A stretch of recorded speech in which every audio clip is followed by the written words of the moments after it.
Bon, les abayas, Sophie Binet, Dany Heras, qu'est-ce qui se passe? Alors, ce qui se passe, c'est que, vous l'avez sûrement pas manqué, pour la rentrée, Gabriel Attal a dit que les abayas seraient interdites. Donc il a déployé un dispositif, enfin il y a eu à la fois le préfet, il y a eu à la fois parfois la police qui était là, il y a eu évidemment les proviseurs, les directeurs qui ont été prévenus et qui ont fait en sorte d'interdire l'abaya à l'école. Il y a eu 87 adolescentes qui ont été refoulées sur 12 millions d'enfants qui sont à l'école, donc ça paraît pas être énorme. Et puis surtout, bon, il y a des déshabillements, de la suspicion, comme ça, qui sont assez malsaines et assez racistes. Bref, on attendait l'avis de la CGT, après avoir vu que la gauche était divisée sur le sujet. On a vu évidemment qu'il y avait Roussel qui était plutôt pour l'interdiction de l'abaya. On a vu que la FI était contre l'interdiction de manière stricte, donc on a revu cette opposition qu'on voit souvent entre le PCF et puis la FI.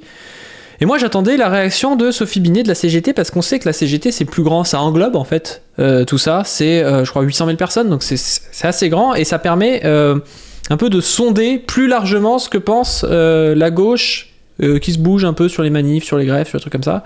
Et on sait qu'il y a plusieurs courants, notamment un courant qui va être un peu plus laïcard, un peu plus à l'ancienne, donc qui serait peut-être un peu plus d'accord avec Roussel.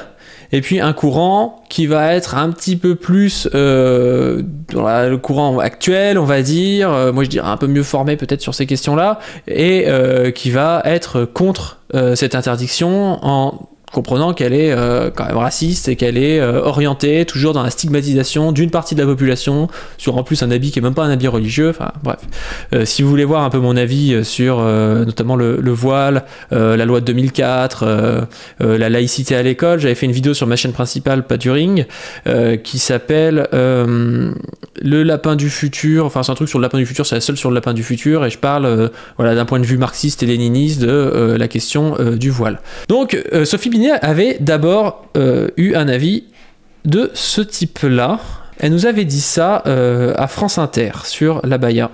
Oui, bah écoutez, les signes religieux, c'est clair, ils n'ont pas leur place à l'école. C'est nécessaire de rappeler la règle pour les quelques établissements dans lesquels il peut y avoir un problème.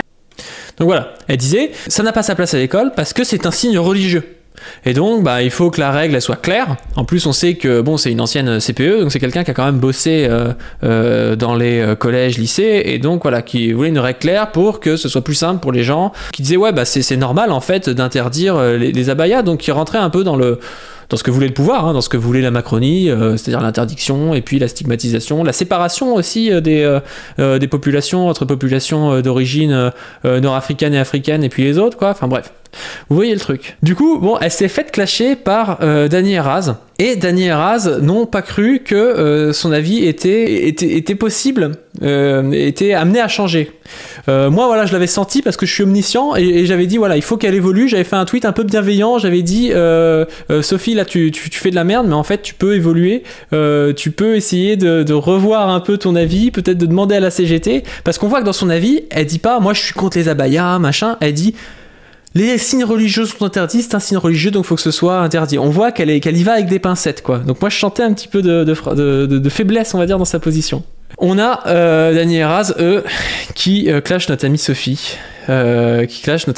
Qui voit que c'est plus Sophie basé comme avant et que les gens se sont fourvoyés sur elle. Alors vous allez voir ça, c'est ici. Voilà, à la base on voulait mettre Sophie à la Bidet, mais on s'est dit bah non, c'est Binet son nom. Vous nous traitiez de misogyne quand on disait qu'on n'avait pas confiance. Hein. Donc déjà on voit la misogynie des hommes là.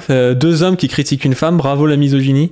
Ouais, parce que je suis sûr que là tous ceux qui disent disaster class, MDR et tout, tous les pas du manteau, vraiment, ça n'a rien à voir avec Martinez, pourquoi vous pensez ça, qu'est-ce qui vous fait dire ça, CPE ça veut pas forcément dire.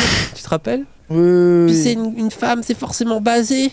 Oh là, j'ai hâte de revoir vos... Alors je pense que si on va prendre un peu de haut par rapport à ça, parce que je comprends leur critique et j'avais un peu la même, mais je pense pas que Sophie Binet c'est vraiment un outil de la CGT. Je pense qu'elle c'est pas son avis personnel qu'elle dit à la télé, c'est l'avis du CE, de la comité exécutif de la CGT, quoi, qui se regroupe et qui permet après d'avoir une ligne. Sauf qu'ici, je pense que la ligne, elle devait pas être si claire que ça, et que c'est pour ça qu'elle a essayé de noyer le poisson et qu'elle s'est faite un peu piéger parce qu'on a forcé à répondre. Et au final, le piège, c'est qu'à la fin, tout le monde se dit la CGT est pour l'interdiction de la baya, quoi. Comme si c'était monolithique et voilà, c'était la CGT est d'accord avec Gabriel Attal, quoi. Donc voilà, je trouve qu'il surestime un peu le rôle de Sophie Binet, mais c'est vrai qu'on a tendance à le faire avec les personnages, mais on n'est pas tous comme à la France Insoumise, soumis à un chef, hein. À la CGT, c'est les origines de la CGT, c'est quand même l'anarcho-syndicalisme, c'est quand même des regroupements de choses qui partent de la base. Sophie Binet, quel poulet! Oh le poulet! Ah oui, le poulet! Ah le poulet, Sophie Binet, le poulet islamophobe, hein, comme beaucoup de poulets en ce moment, quoi. Islamophobe, hein. Inch'Allah, demain, elle fait un mea culpa, elle redeviendra basée, mais vous êtes dans le déni, les gens, c'est une... Et voilà, Lothaire, c'est pas celui qui fait les montages d'ailleurs de leur chaîne, Lothaire qui dit qu'elle va redevenir Sophie Bazet a posteriori parce qu'elle va faire un mea culpa. Et vous voyez que Raz n'y croit pas. CPE à la CGT qui est en mode ah mais oui c'est tout à fait normal, c'est la loi, machin, enfin les gens vous êtes délus, elle est convaincue de ça. Les gens vous sous-estimez le nombre de personnes de gauche, notamment dans l'éducation nationale, notamment un peu vieux, qui sont turbo-islamophobes les gens, vraiment. Hein. Oui c'est ça comme sur d'autres, mais bref ouais. Tu donneras ça comme tu fais autres profs. Non mais en plus c'est le Namir là, c'est même pas le niveau prof là, c'est le niveau CPE. Le niveau CPE je pense c'est encore un degré au-dessus hein. Tout ça m'a rappelé. J'ai vu un commentaire là d'ailleurs sur leur chat là que vous pouvez peut-être voir. Paduring est dans une pipeline raciste. Putain, faut que je le retrouve. Paduring, c'est un diesel de la non-confusion. Paduring, il est dans une pipeline raciste en bas là. Non, mais voilà. Sauf qu'en fait, ce qui se passe, c'est que quelques jours après, Sophie redevient basée et nous explique ceci. Et donc je pense qu'il y a dû avoir un petit peu, ça a dû chauffer un petit peu à la CGT, ça a dû débattre un peu de ce qu'il fallait dire ou non. Et donc elle nous explique ça. Vous êtes pour l'interdiction de la baya dans les établissements scolaires ? Je suis pour l'interdiction des signes religieux. Après, cette annonce, elle pose deux problèmes. Ça bégaye. Ça commence à bégayer, c'est plus la même chose. Là, maintenant, c'est les signes religieux. Le premier, c'est est-ce que c'est au ministre de l'Éducation de définir ce qui est un signe religieux ou pas ? Et sur la baya, il y a débat. Et d'ailleurs, si on commence à dire que la baya, c'est un signe religieux, on voit bien derrière que là, c'est le débat sur... Débat ça se débat. Et c'est certainement pas la CGT qui doit dire si c'est un signe religieux ou pas, mais la question qui est posée, c'est qui doit le faire, sachant que le Conseil du culte musulman dit que ça n'est pas un signe religieux. Donc... Ça, c'est la meilleure position à avoir pour elle, de son point de vue. C'est la position qui réunit le plus, je trouve, son organisation et la gauche. Elle pourrait rentrer dans un truc en mode oui, mais même les signes religieux, est-ce que ça pourrait ne pas avoir sa place ? Qu'est-ce qu'un signe religieux ? C'est des questions compliquées. Là, elle dit bon, c'est pas au ministre de l'Éducation de dire si la baya ou pas c'est un signe religieux. Le Conseil du culte musulman dit que ça en est pas un. Qu'est-ce que vous nous cassez les couilles avec ça ? Elle le dit de manière polie. Là, on retrouve Sophie Bazet qui se fait pas piéger, c'est pas plus mal, quoi. Donc il y a en tout cas un débat sur... Jusqu'à preuve du contraire, c'est pas une association religieuse qui décide des règles de laïcité à l'école. Non, mais par contre de savoir si c'est un signe religieux ou pas, je pense que c'est une vraie question de savoir si c'est le ministre de l'Éducation nationale qui doit le décider. La Première ministre en a parlé hier, elle dit il n'y a pas de stigmatisation, dit Elisabeth Borne, et il y a une loi qui doit s'appliquer, point. Voilà, la loi. C'est tellement autoritaire. Il n'y a pas de stigmatisation, mais il faut juste appliquer les règles. Hein. Et puis, si les règles sont stigmatisantes, il faut les appliquer quand même. Il n'y a pas de stigmatisation, vous inquiétez pas. Mais c'est n'importe quoi. C'est n'importe quoi. 2004. Il y a une loi qui doit s'appliquer, mais moi, ce que j'aimerais, si la laïcité est devenue la grande cause nationale du gouvernement, ce qui serait pas une mauvaise chose, parce que je pense qu'il y a de vraies questions à poser en matière de laïcité, moi, j'aimerais entendre le gouvernement parler de l'explosion de l'enseignement privé, puisqu'il n'y a jamais eu autant d'élèves accueillis dans l'enseignement privé.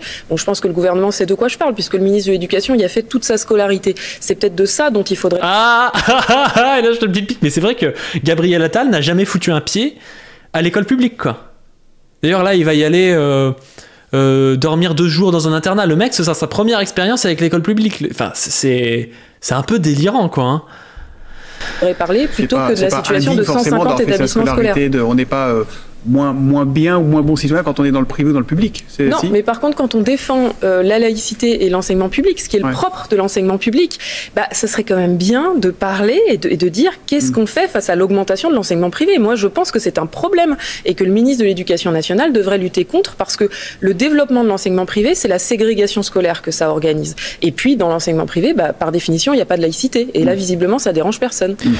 Et là, elle a raison, parce qu'en plus, le fait de stigmatiser toujours plus les musulmans ça va les pousser, ceux qui peuvent, à aller dans l'enseignement privé. Et du coup, au niveau de la religion, du communautarisme, tout ça, ce sera beaucoup moins contrôlé pour le coup. Donc si tu veux lutter contre le communautarisme, contre la religion, t'as aucun intérêt à commencer à stigmatiser et à faire que les gamines et les gamins vont aller dans des écoles, des écoles de culte musulman. Enfin, ça n'a pas de sens comme truc. En plus de ça, ça va créer des écarts entre ceux qui peuvent se payer, ceux qui ne peuvent pas se payer des enseignements privés. Enfin, c'est délirant, quoi. C'est tout à fait délirant. Enfin, on voit que c'est dans un agenda raciste pour pouvoir donner ce qu'ils veulent et puis faire des alliances avec le centre droit, la droite. En plus, ça coûte pas très très cher au gouvernement comme mesure, mais c'est assez honteux. Il y avait lutte ouvrière aussi. Mais en vrai, cette affaire-là est une affaire intéressante pour voir comment se sont positionnés les partis. On voit que la CGT s'est mal positionnée au début, enfin un petit peu de manière de manière pas assumée. Moi, j'aime pas ça quand c'est pas assumé. À la limite, Roussel, il a assumé. Roussel, il a dit voilà, moi je suis contre. Elle a dit oui, je suis pas forcément contre, mais comme c'est un signe religieux et que les signes religieux sont interdits, ça doit être interdit. Ouais. Après, en fait, on voit bien que quand elle leur parle et quand elle en discute, et peut-être aussi par la pression militante, parce qu'elle s'est pris une grosse sauce et tout, sur Twitter, mais j'imagine aussi qu'elle a dû recevoir des appels, voilà, qu'il y a une sauce peut-être aussi en vrai, quoi. Ça a fini par changer. On a vu la FI qui était très claire pour le coup mais qui est souvent assez claire en fait sur l'islamophobie, hein. Ça c'est sûrement l'organisation qui est la plus avancée dans les organisations qui sont des organisations qui peuvent avoir des députés, qui peuvent être présidentiables ou des choses comme ça, parce qu'évidemment, il y a des groupuscules, il y a Révolution Permanente, ou des choses comme ça qui sont en général, pareil, aussi formés sur ces questions-là. Mais il y a eu une organisation qui est souvent assez cata sur l'islamophobie, qui est Lutte Ouvrière, et Lutte Ouvrière qui nous a sorti vraiment la disaster class du siècle. Donc, j'avais fait un tweet par rapport à ça. Lutte ouvrière, c'est on vous dérange pas, Lutte ouvrière, à comparer l'abaya aux uniformes nazis. Ils avaient fait un article comme ça. L'article, c'est abaya ou uniforme, 2 embrigadements parallèles. Alors déjà, c'est complètement débile. Je suis désolé, mais non, c'est pas 2 embrigadements parallèles, l'abaya et l'uniforme, parce que l'uniforme, c'est quelque chose qui est pour le coup forcé. Il y a toujours des règles quand il y a un uniforme, que ce soit des règles, soit d'une entreprise, soit de l'État. Donc c'est pas pareil que une abaya où on peut dire qu'il y a de la pression, des fois, des familles, il peut y avoir de la pression peut-être implicite ou des trucs comme ça, mais c'est pas des règles claires. Et en plus de ça, là, l'exemple des uniformes, c'est l'exemple des uniformes des jeunesses hitlériennes avec des croix gammées, quoi. Enfin, les musulmans se font stigmatiser pour une histoire d'abaya à la con qui est même pas un signe religieux. Et Lutte ouvrière, ils disent ouais, ce qu'on va dire, on va faire un article pour dire abaya égale uniforme. Et on va dire les uniformes, c'est les uniformes de la jeunesse hitlérienne. Enfin, c'est d'un mauvais goût, mais même moi qui mets des miniatures nazies partout, et je suis pas un parti politique, j'aurais jamais fait ce truc-là, quoi. C'est quoi ça? On croirait du troll. Et d'ailleurs, page non trouvée, donc ils ont fait prout, voilà. Lutte ouvrière a fait prout. Non, mais en plus, moi j'aime bien les gens de Lutte ouvrière. En général, c'est des militants un peu sérieux et tout, qui se bougent le cul, mais il faut vraiment qu'ils fassent un effort sur les questions de laïcité. Ils ont 70 ans de retard, et même ils ont des retards sur Lénine. Regardez ma vidéo sur ma chaîne principale. Lénine, il était ultra compréhensif, ultra matérialiste par rapport à ce qu'est la religion, c'est-à-dire le fait que la religion, tu la combats pas en interdisant des trucs. C'est pas comme ça que tu fais pour combattre la religion. La religion, elle pourra s'affaiblir, disparaître ou un truc comme ça quand tu auras des conditions matérielles d'existence qui ne nécessiteront plus de se réfugier dans la religion, mais c'est pas en l'interdisant.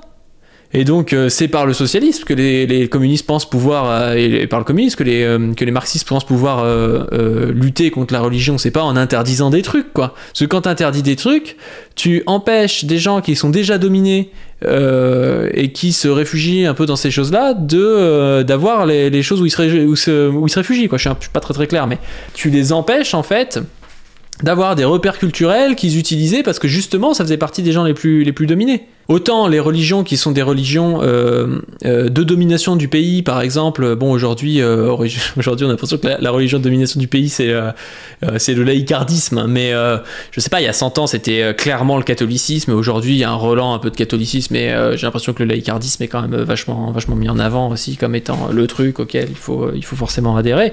Autant ça, il faut lutter contre clairement, mais quand c'est des religions de gens qui sont dominés dans le pays, qui sont victimes de racisme à cause de cette religion, faut pas que les communistes se mettent à lutter contre ça, sinon c'est débile et ça fait l'effet inverse, quoi. C'est le pire truc pour diviser les prolétaires dans ce pays, c'est de lutter contre l'islamisme en France, et contre l'islam, pas contre l'islamisme dans le sens radical, mais je veux dire contre l'islamisme comme les droitards disent islamistes dès qu'il y a une abaya, disent ah oui mais en fait c'est politisé l'islam parce que vous êtes dans le milieu public et des choses du genre, quoi. Donc quand vous commencez à stigmatiser les musulmans, vous êtes en train de faire le jeu au final du capitalisme. Et c'est incroyable que Hello s'en rende pas compte, quoi. Je trouve ça assez ouf. Bref, en tout cas, on attend les excuses de Dany Raz et surtout de Raz sur Sophie Binet, qui a su se remettre en question, qui a su évoluer par rapport aux autres politiciens qui d'habitude persistent dans leur erreur, quoi. Donc on attend vraiment ça, sinon ils seront déclarés ennemis de la classe ouvrière.